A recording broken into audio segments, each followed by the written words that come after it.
इस वीडियो में मैं आपसे बात करूंगा अधीनस्थ बोर्ड यानी कि आरएस एमएसएसबी बोर्ड द्वारा आज आयोजित हुए छात्रावास अधीक्षक भर्ती परीक्षा 2024 के पेपर सॉल्यूशन में। इस वीडियो में मैं आपसे चर्चा करूंगा कंप्यूटर के पेपर की सॉल्यूशन और हिंदी के पेपर की सॉल्यूशन की चर्चा करूंगा। जीके की, रीजनिंग की, मैथ की पेपर सॉल्यूशन में ऑलरेडी इस यूट्यूब चैनल पर डाल चुका हूं।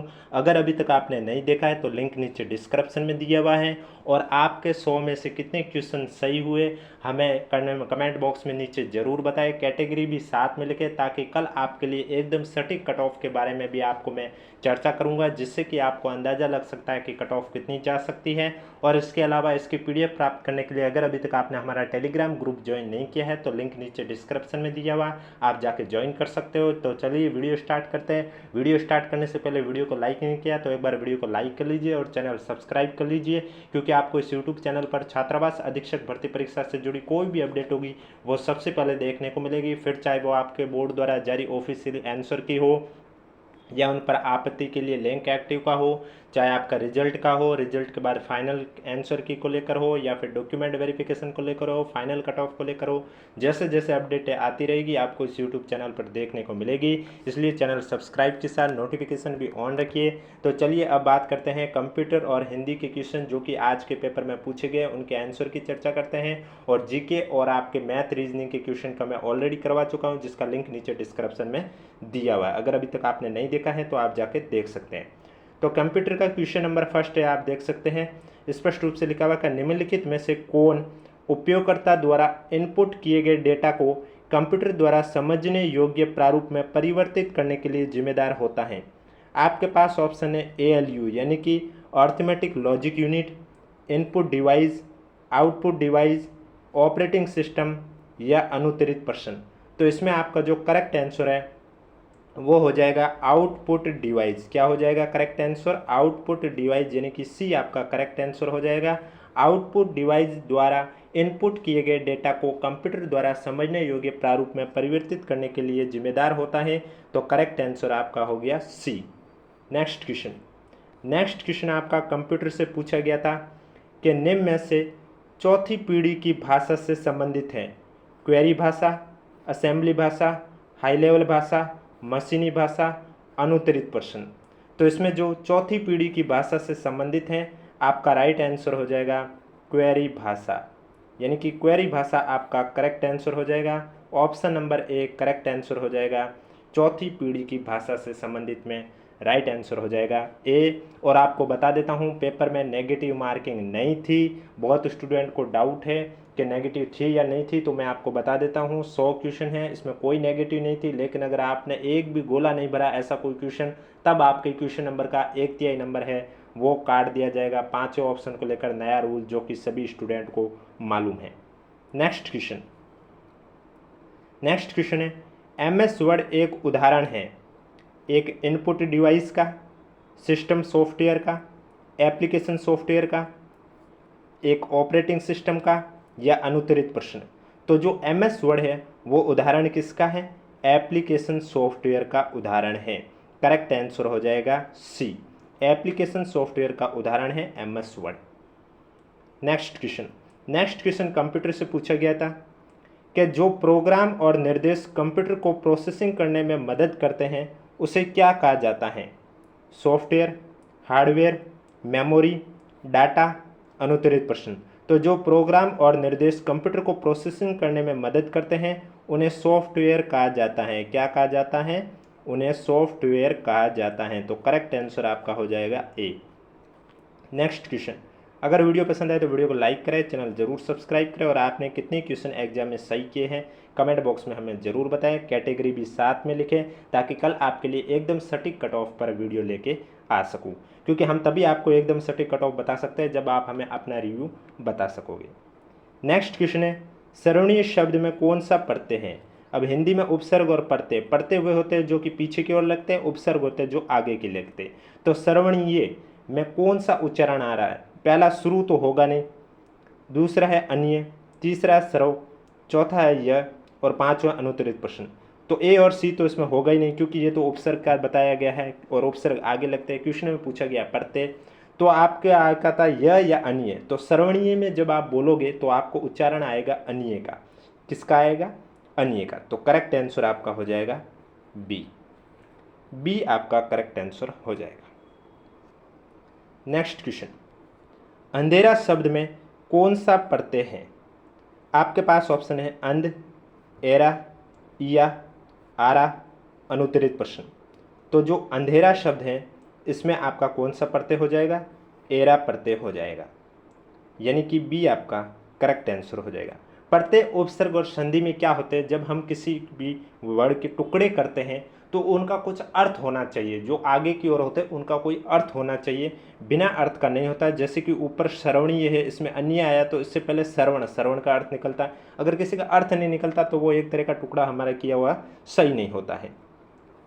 नेक्स्ट क्वेश्चन आपका है, सूची फर्स्ट से सूची सेकंड से मिलान कीजिए। एक साइड शब्द है और दूसरी साइड विलोम है। आपको सुमिलित करके करेक्ट आंसर बताना है कि इसमें जो आपका करेक्ट आंसर कौन सा होगा। तो आपका पहला दे रखा है जंगम। जंगम शब्द का होगा स्थावर। गौरव का हो जाएगा लाघव। चिरंतन का हो जाएगा आपका नश्वर। गरल का आपका हो जाएगा शुदा। तो इसमें करेक्ट आंसर हो जाएगा पहले का चौथा, दूसरे का पहला, तीसरे का दूसरा, चौथे का तीसरा, यानी कि ए आपका करेक्ट आंसर हो जाएगा। अब सुमिलित कीजिए क्वेश्चन में, क्या आप ऑप्शन से भी देख सकते हो। कभी कभी एक ऐसा ऑप्शन देखने को मिलेगा जो सभी में डिफरेंट होता है, इससे क्या समय बच सकता है। अब इसमें ऐसा नहीं हुआ तो आप क्या कीजिए, आप पहले ए देखिए। ए में जैसे कि आपको मालूम चल गया कि स्थावर है, तो ए में चौथा सिर्फ आपको ए और सी में देखने को मिल रहा है, बाकी किसी में देखने को नहीं मिल रहा है। और उसके बाद आप डायरेक्ट डी को ही चेक कीजिए, क्योंकि ए और सी में सिर्फ अंतर आ रहा है तो वो सी और डी में से आ रहा है। तो सी डी में से कोई देखोगे गरल, तो गरल का आपको पता सुधा है, तो आप डायरेक्ट देख लोगे डी का तीसरा और ए का चौथा सिर्फ ऑप्शन नंबर ए में ही देखने को मिल रहा है। तो इससे क्या आपके समय भी बच सकते। तो आगामी एग्जाम में भी ध्यान रखें, जिन पेपर में ज़्यादा सुमिलित कीजिए वाले क्वेश्चन होते हैं तो उन्हें आप ऑप्शन से जितना जल्दी हो सके कीजिए, जिससे कि आपका समय है वो बच सकता है। क्योंकि इस बार आपको पांचों ऑप्शन को लेकर भी एक टेंशन हो गई कि समय नहीं बचा, समय पर हमारे सभी गोले नहीं भरे तो हमारा रिजल्ट भी है वो रिजेक्ट हो सकता है। क्योंकि 10% से ज़्यादा क्वेश्चन अगर आपने खाली छोड़ दिए, जैसे कि आज के पेपर में 100 क्वेश्चन थे और उसमें अगर आपने 10 से ज़्यादा खाली छोड़ दिए तो आपका रिजल्ट रिजेक्ट हो जाएगा।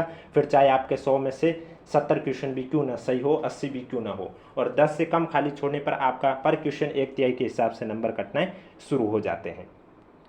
नेक्स्ट क्वेश्चन आपसे पूछा गया था जो कि आपका कंप्यूटर का है कि कंप्यूटर के संदर्भ में पीसी का अर्थ क्या होता है। हम कंप्यूटर में अधिकतर भाषा सुनते हैं पीसी पीसी पीसी। इस पीसी का अर्थ क्या हुआ? Program counter, personal computer, performance counter, program परिवर्तक या अनुत्तरित प्रश्न। तो पीसी का अर्थ होता है पर्सनल कंप्यूटर, यानी कि बी आपका करेक्ट आंसर हो जाएगा। और अगर वीडियो पसंद आ रहा है तो वीडियो को लाइक जरूर करें, चैनल जरूर सब्सक्राइब करें। नेक्स्ट क्वेश्चन फिर आपसे कंप्यूटर का पूछा गया है क्वेश्चन है कि निम्नलिखित में से कौन सा प्रथम बाइनरी प्रोग्रामेबल कंप्यूटर जो कि वॉन न्यूमैन निर्माण पर आधारित है? यूनिवैक, एनिएक, एडसेक, एडवैक या अनुत्तरित प्रश्न। तो जो आपका वॉन न्यूमैन निर्माण पर आधारित प्रथम बाइनरी प्रोग्रामेबल कंप्यूटर है वो आपका है एनिएक। कौन सा है? एनिएक, यानी कि इसमें जो करेक्ट आंसर है आपका हो जाएगा बी। नेक्स्ट क्वेश्चन आपसे पूछा गया है कि निम्नलिखित में से कंप्यूटर की सबसे तेज मेमोरी कौन सी है? DVD ROM, static RAM, hard disk, cache memory, अनुत्तरित प्रश्न। तो कंप्यूटर की सबसे तेज जो मेमोरी होती है वो आपकी कैश मेमोरी होती है। डी आपका करेक्ट आंसर हो जाएगा। नेक्स्ट क्वेश्चन आपसे पूछा गया है निम्नलिखित में से कौन सा operating system command line interface, जिसे शॉर्ट में कहते हैं CLI, पर आधारित होता है? Windows NT, Windows 2000, Windows 11, MS DOS या अनुत्तरित प्रश्न। तो इनमें से वो operating system command line interface पर आधारित होता है, सिस्टम कमांड लाइन इंटरफेस पर आधारित होता है, वो ऑपरेटिंग सिस्टम कौन सा है? तो इसमें जो राइट आंसर हो जाएगा MS DOS। डी आपका करेक्ट आंसर हो जाएगा। MS DOS आपका करेक्ट आंसर हो जाएगा। नेक्स्ट क्वेश्चन, वीडियो आउटपुट के लिए उपयोग किए जाने वाले आउटपुट डिवाइस का नाम बताइए। प्रिंटर, मॉनिटर, स्पीकर, स्कैनर, अनुत्तरित प्रश्न। तो वीडियो आउटपुट के लिए उपयोग किए जाने वाले आउटपुट डिवाइस का नाम क्या है? आपका राइट आंसर हो जाएगा मॉनिटर। बी आपका करेक्ट आंसर हो जाएगा। मॉनिटर जो होता है वो आपके वीडियो आउटपुट के लिए उपयोग किए जाने वाला आउटपुट डिवाइस है। नेक्स्ट क्वेश्चन हिंदी से पूछा गया है कि निम्नलिखित में से कौन सा शब्द शुद्ध नहीं है? आपके पास ऑप्शन है सैंधव, क्षिप्रहस्त, चक्रपाणी, जातिच्युत, अनुत्तरित प्रश्न।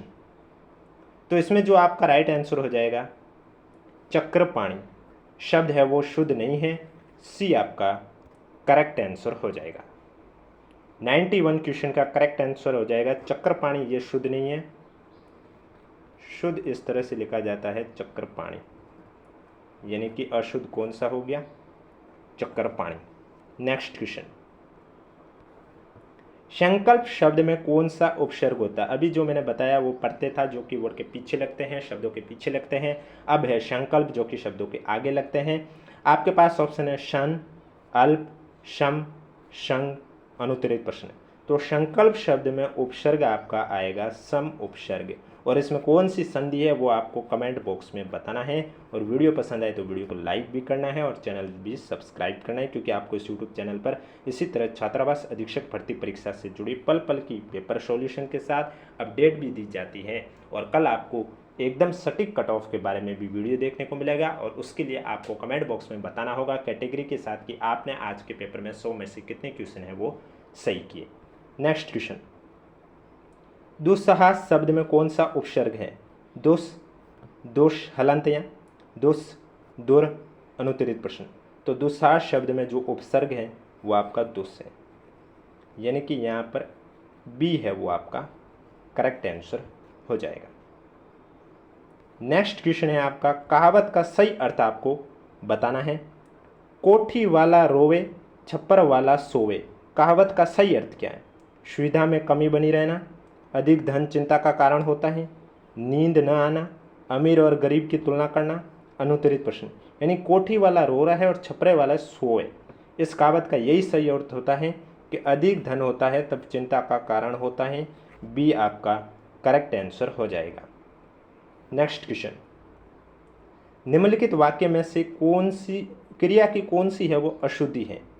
संध्या नृत्य करता है, विशेषण संबंधी, लिंग संबंधी, वचन संबंधी, अवयव संबंधी, अनुत्तरित प्रश्न। अब आप देख सकते हो संध्या नृत्य करता है, जबकि संध्या है वो लड़की का नाम है, फीमेल का नाम है, तो वो नृत्य करती है आएगा, करती है, तो इसमें आपके लिंग संबंधी एरर होगी, तो करेक्ट आंसर हो जाएगा बी। नेक्स्ट क्वेश्चन, आंखें फेर लेना इस मुहावरे का अर्थ है। निम्न में से सबसे उपयुक्त विकल्प को चुनें। नज़र बचाना, उदासीन हो जाना, प्रभाव जमना, आमने सामने होना, अनुत्तरित प्रश्न। आंखें फेर लेने का अर्थ की बात करें तो उसका अर्थ होता पहले जैसा व्यवहार ना रखना या देख कर मुड़ जाना। तो इसमें देखा जाए तो उदासीन हो जाना, यानी कि पहले जैसा नहीं रहना, तो उदासीन हो जाना बी आपका राइट आंसर हो जाएगा, आंखें फेर लेना। और आज का लास्ट क्वेश्चन, जो कि आपको एक साइड शब्द है, दूसरे साइड पर्यायवाची शब्द दे रखे हैं, आपको मिलान करके सही आंसर का वो पता करना है। तो इसमें आप देख सकते हैं सबसे पहले जो शब्द दे रखा है वो अश्व। अश्व शब्द का पर्यायवाची क्या होगा? अश्व शब्द का पर्यायवाची होगा घोटक, यानी कि पहले का तीसरा। दूसरा दे रखा है किरण, किरण का हो जाएगा अंशु। फिर दे रखा है गंगा, गंगा का हो जाएगा सुरसरित। और लास्ट में दे रखा है इंद्र, इंद्र का हो जाएगा वासु। तो पहले का तीसरा, दूसरे का पहला, तीसरे का दूसरा, चौथे का चौथा। तो आप पहला और दूसरा ही चेक कर दीजिए कि पहले का तीसरा और दूसरे का पहला, आपको एक ही ऑप्शन देखने को मिलेगा, वो है ऑप्शन नंबर सी। तो मिलान कीजिए में आप इतने ही देखिए, सभी देखने ज़रूरत भी नहीं पड़ती है। कभी कभी तो एक ही ऑप्शन से काम चल जाता है कि एक ऑप्शन ऐसा होता है जो कि चारों ऑप्शन में सिर्फ एक अलग अलग दे रखा होता है। तो इसमें आपका राइट आंसर हो जाएगा सी। तो ये थे आज के पेपर के हिंदी और कंप्यूटर के पेपर की सॉल्यूशन। जीके की मैं ऑलरेडी करवा चुका हूँ, मैथ की भी करवा चुका हूँ, रीजनिंग की भी करवा चुका हूँ। वो अगर अभी तक वीडियो नहीं देखे हैं तो वीडियो का लिंक नीचे डिस्क्रिप्शन में दिए हुए आप जाके देख सकते हैं। वीडियो पसंद आए तो वीडियो को लाइक करें, चैनल जरूर सब्सक्राइब करें। कोई भी डाउट है तो नीचे कमेंट बॉक्स में बताएं। और एक बार मैं फिर से बता देता हूँ कि आज के पेपर में आपके कितने क्वेश्चन सही हो रहे हैं हमें कमेंट बॉक्स में कैटेगरी के साथ लिखें, ताकि कल आपके लिए एकदम सटीक कट ऑफ के बारे में भी चर्चा की जा सकती है। अगर आप हमें सही अनुमान बताओगे कि आपने कितने क्वेश्चन सही किए, तभी हम आपको एकदम सही एक्सपेक्टेड कट ऑफ के बारे में भी जानकारी दे सकते हैं। बाकी हम अपनी मर्जी से तो कुछ नहीं कर सकते हैं। और इसकी पीडीएफ आपको हमारे टेलीग्राम ग्रुप पे देखने को मिलेगी, जिसका लिंक नीचे डिस्क्रिप्शन में दिया हुआ। अगर अभी तक आपने ज्वाइन नहीं किया तो आप जाके ज्वाइन कर सकते हो।